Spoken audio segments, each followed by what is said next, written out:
Buenas tardes a todos. En primer lugar, me gustaría pedir disculpas por no poder estar presente en las jornadas coloniales. Por otra parte, me gustaría expresar mi agradecimiento a toda la organización. Fueron incansables a lo largo de estos últimos meses. Muchísimas gracias. En los próximos minutos os presentaré una parte de mi proyecto de postdoctorado. Mi presentación se centrará sobre el conjunto de estrategias de la corona portuguesa para consolidar su poder en el Estado de Brasil a lo largo de la segunda mitad del siglo XVII. Presentaré algunos ejemplos de cómo la corona portuguesa logró afirmarse en un territorio tan lejano, geográficamente tan disperso, fragmentado e inicialmente desproveído de las infraestructuras necesarias para la consolidación de un poder fuerte. Empezaré por ubicar el Estado de Brasil en el Imperio portugués y en la compleja red de prioridades y estrategias político-administrativas de los monarcas lusos. Enseguida, pasaré a hablar de las ceremonias como medio de consolidación de la autoridad real. Y por fin, concluiré hablando de la estructura urbana de la capital del Estado de Brasil, Salvador da Bahia de Todos os Santos, o, de forma más abreviada, Salvador da Bahia. El Imperio portugués, a mediados del siglo XVII, era vasto y constituido por dos polos fundamentales, el Estado de Brasil y el Estado de India. Hasta 1630, los cargos en el gobierno ultramarino estaban lejos de ejercer la atracción que uno podría imaginarse el día de hoy. Efectivamente, para la aplastante mayoría de las casas nobles, estos oficios, con la debida excepción de las plazas del norte de África, no eran sino el último recurso al que recurrir en caso de máxima necesidad. Los viajes morosos, sobre todo para el Estado de India, la falta de infraestructuras y comodidades, y sobre todo las enfermedades desconocidas, constituían un factor disuasorio importante para los hidalgos portugueses. Sin embargo, esta situación empezará a cambiar a partir de la década de 1630 y después en 1640.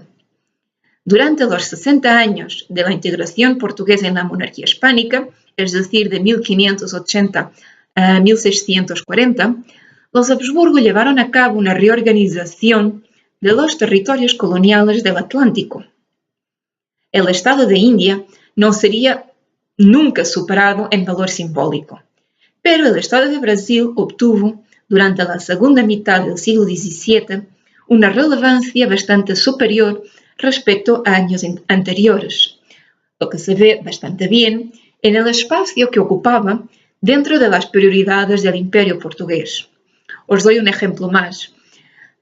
Hasta 1640, sencillamente, no era fácil encontrar a alguien que estuviera dispuesto a viajar a Brasil como gobernador general. A veces se hacían listados de candidatos, 2, 3 personas que calificaban para el cargo y luego ellos mismos rechazaban ir disculpándose con un motivo u otro.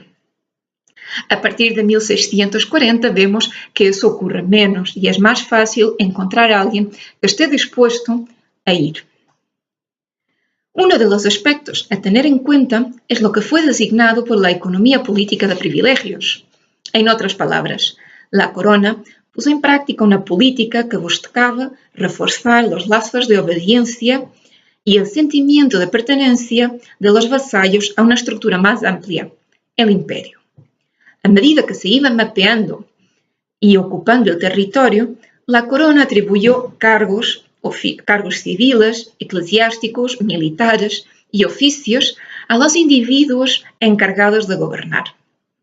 Teniendo en cuenta que se trataba de un territorio que los monarcas portugueses no visitarían nunca hasta el traslado de la corte a Brasil en 1808, como consecuencia de las invasiones napoleónicas, la representación del poder del rey era un tema de la más alta importancia. Contrario a lo que ocurrió en el Estado de India, donde el cargo más importante era el del virrey, en el siglo XVII en Brasil, el cargo máximo fue siempre el de gobernador general, salvo en 3 excepciones. En 1640, Filipe IV, entonces también rey de Portugal, nombró a Jorge de Mascarenhas marqués de Montalvão, virrey de Brasil, cargo que ocupó hasta el año siguiente, es decir, 1641. En este caso se puede entender por el contexto vivido. La presencia holandesa amenazaba la continuidad ibérica en el continente americano y era necesario alguien que estuviera a la altura para negociar con el gobernador holandés Juan Mauricio, conde de Nassau.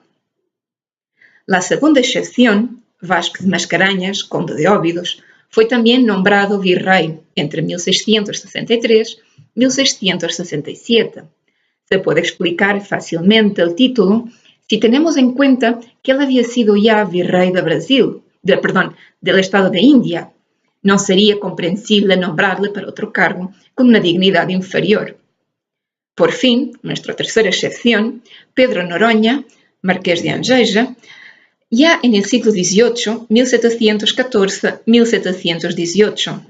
Su nombramiento como virrey, por una parte, resulta que también ya había sido virrey en India, tal como el anterior, no era comprensible.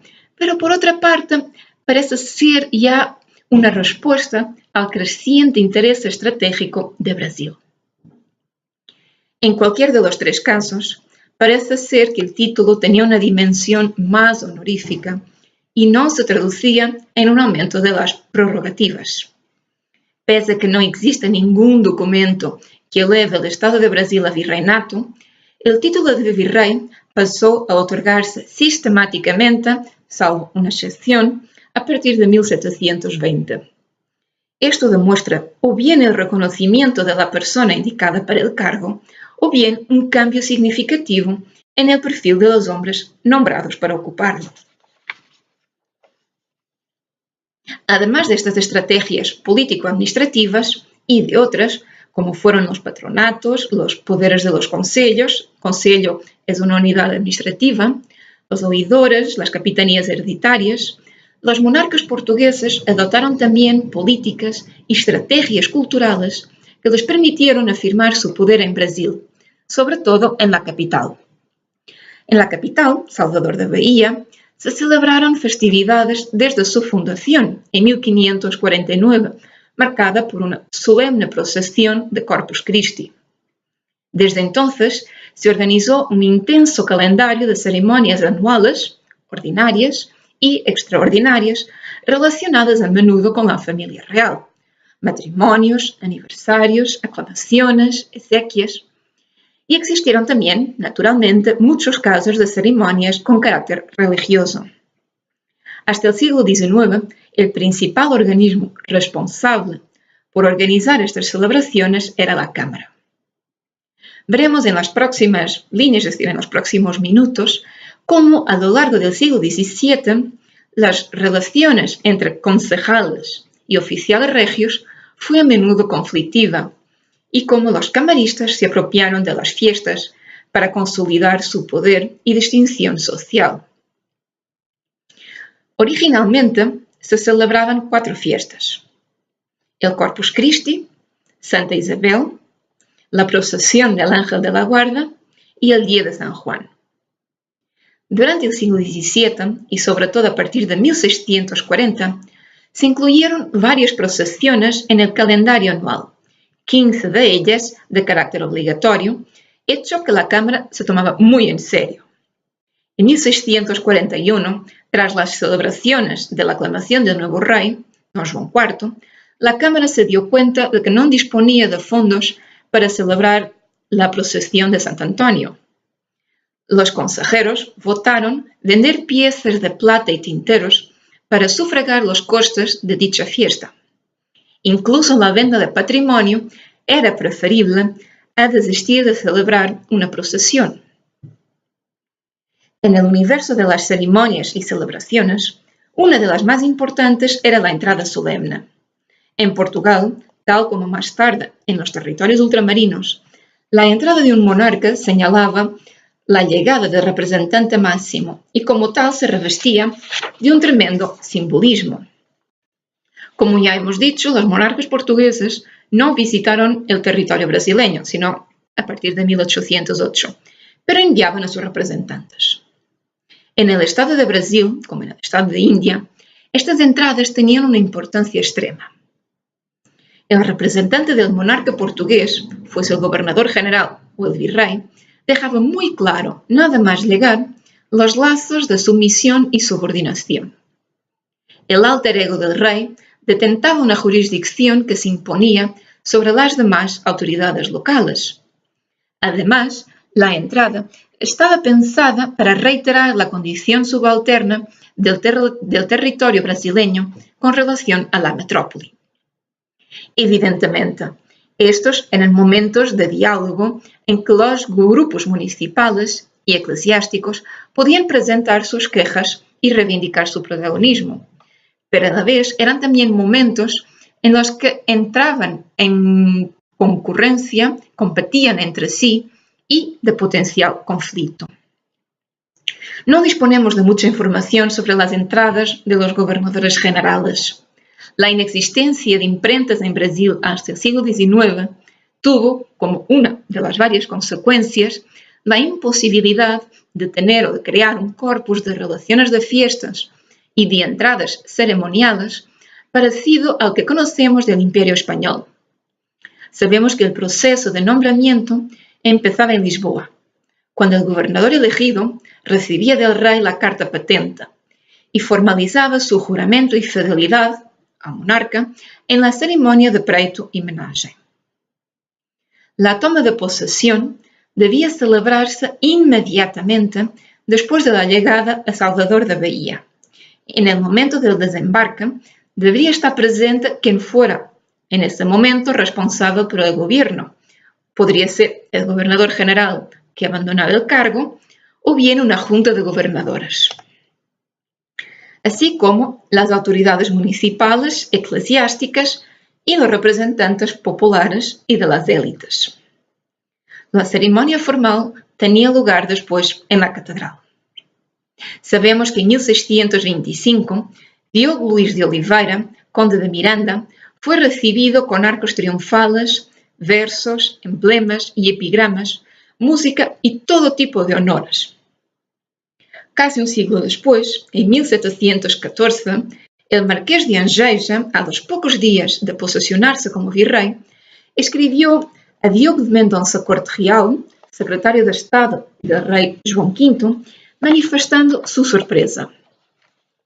Y la sorpresa del virrey tenía que ver con la informalidad de la ceremonia.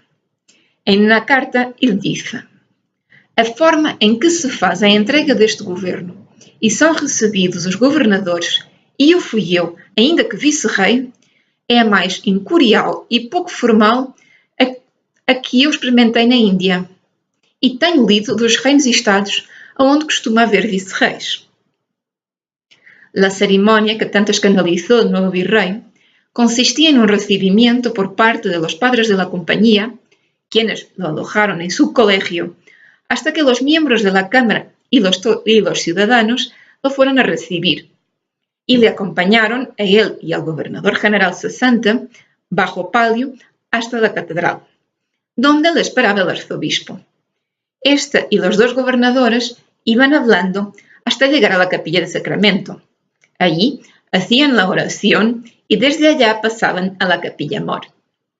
El secretario leía la patente, entregaba el bastón de mando al nuevo gobernador y cambiaba la posición de las sillas, de forma que el nuevo gobernador estuviese a la derecha. Terminaba la ceremonia con un despido. El gobernador cesante abandonaba la catedral a través de una puerta lateral y el arzobispo acompañaba al nuevo gobernador a la entrada principal.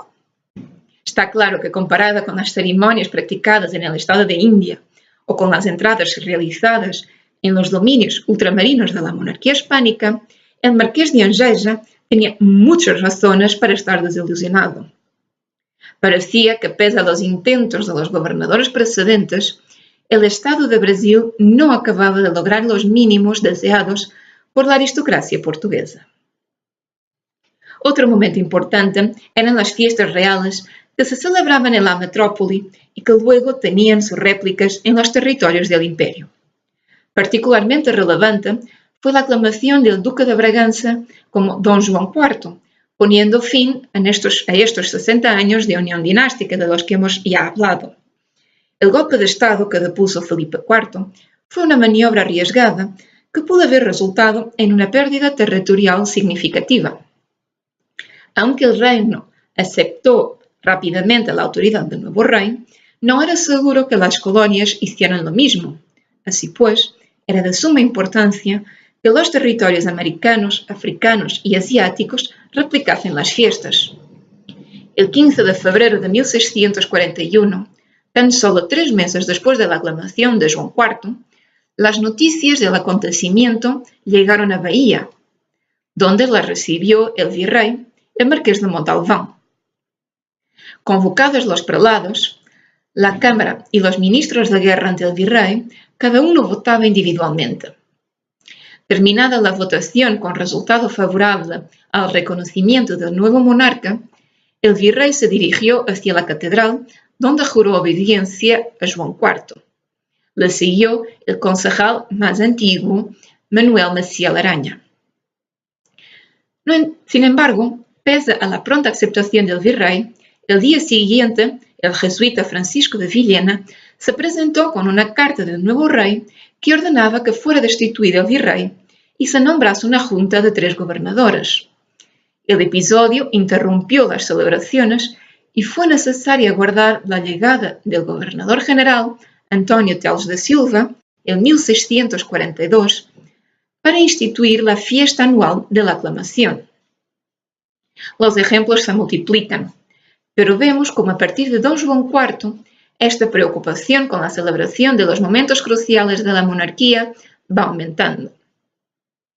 En 1656, el Consejo Ultramarino insistía con el rey Alfonso VI sobre la importancia de recordar a todos los gobernadores generales y virreyes en el Imperio portugués que se hiciesen las celebraciones correspondientes a la muerte de Don Juan IV y a la aclamación del mismo Alfonso VI. En una carta enviada a la Cámara se ordenaba, ao primeiro dia de dezembro, grandes festas y procesión como de Corpus Christi. La fiesta debería tener toda a pompa que pede estatus de tanta solenidade e aplausos, mando que à véspera se ponham luminárias e ao dia se preparem e adereçassem as ruas.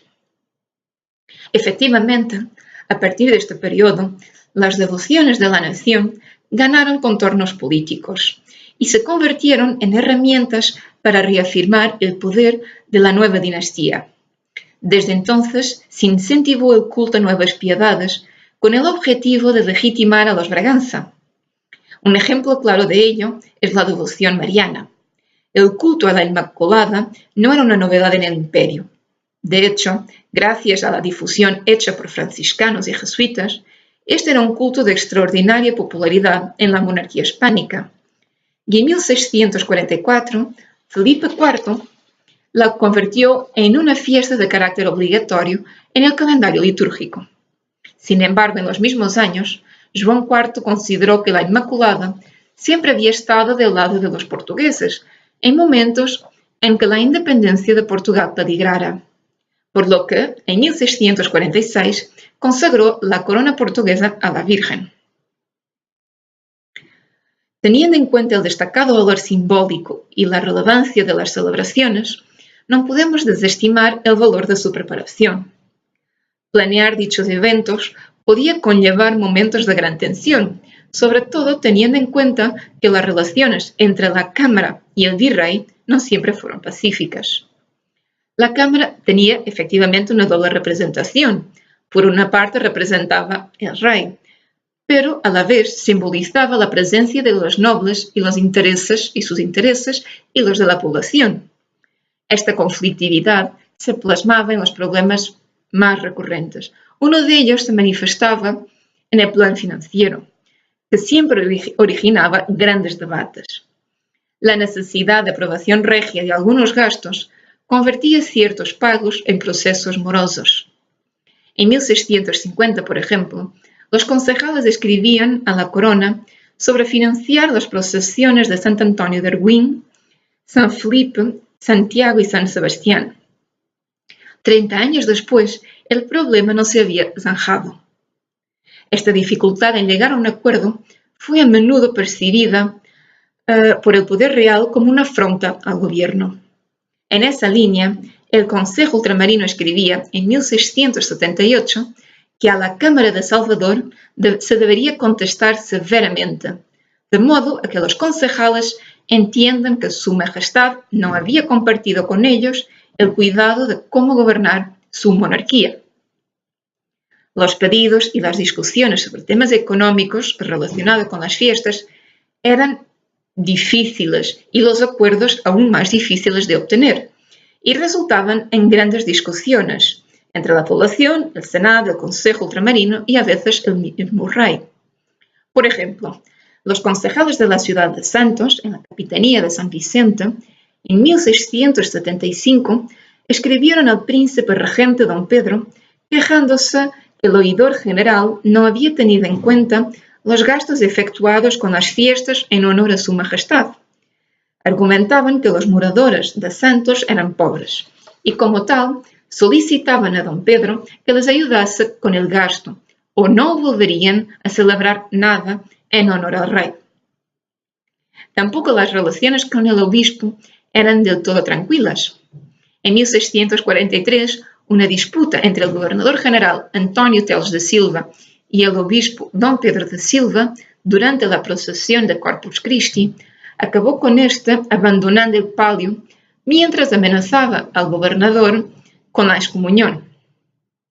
De acuerdo con la carta que los concejales escribieron al rey, dando cuenta de la insolencia del obispo, don Pedro de Silva, es decir, el obispo, se adelantó a todos los demás y cuando quiso dar inicio a la procesión, ni los músicos ni los hombres que llevarían el palio estaban listos y hizo salir la procesión con todo este caos.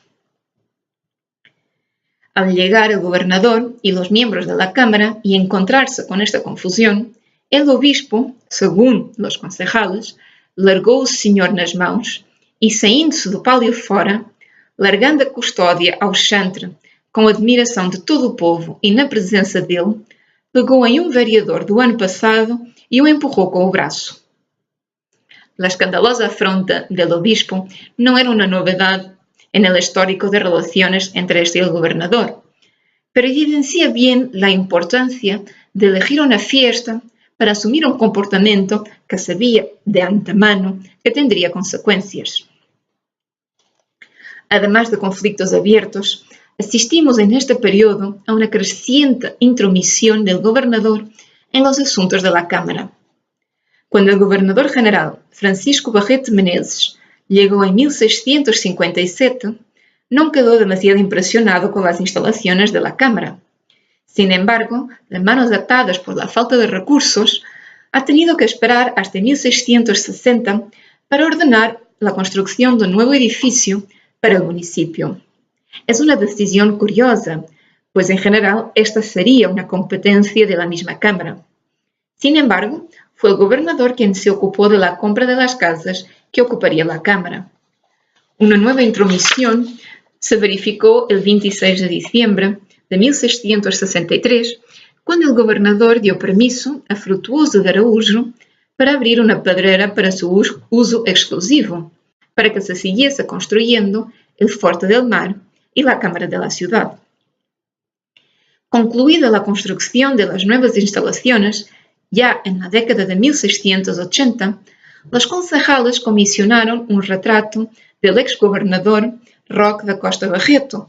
Había sido gobernador en los años de 1678-1682. Sabemos que en abril se dio el orden de pago de 35.000 escudos por los retratos y marcos que se hicieron del maestro de campo y gobernador de esta plaza, Roque da Costa Barreto. Por oposición, no tenemos noticias de retratos del rey en estas instalaciones. El mismísimo Palacio del Gobernador, Casa del Gobernador y posteriormente conocido como Palacio Río Branco, sería objeto de importantes reformas en este periodo. La ciudad, al contrario de lo que pasa con ciudades como Lima, México, fue creada ex novo en 1549, fundada en el margen de la Bahía de Todos los Santos. Se construyó de inmediato un edificio provisorio que en 1551 pasó a piedra cubierto con tejas. 7 años después, ganó una torre defensiva, entre otras pequeñas reformas que se siguieron hasta las primeras décadas del siglo XVII.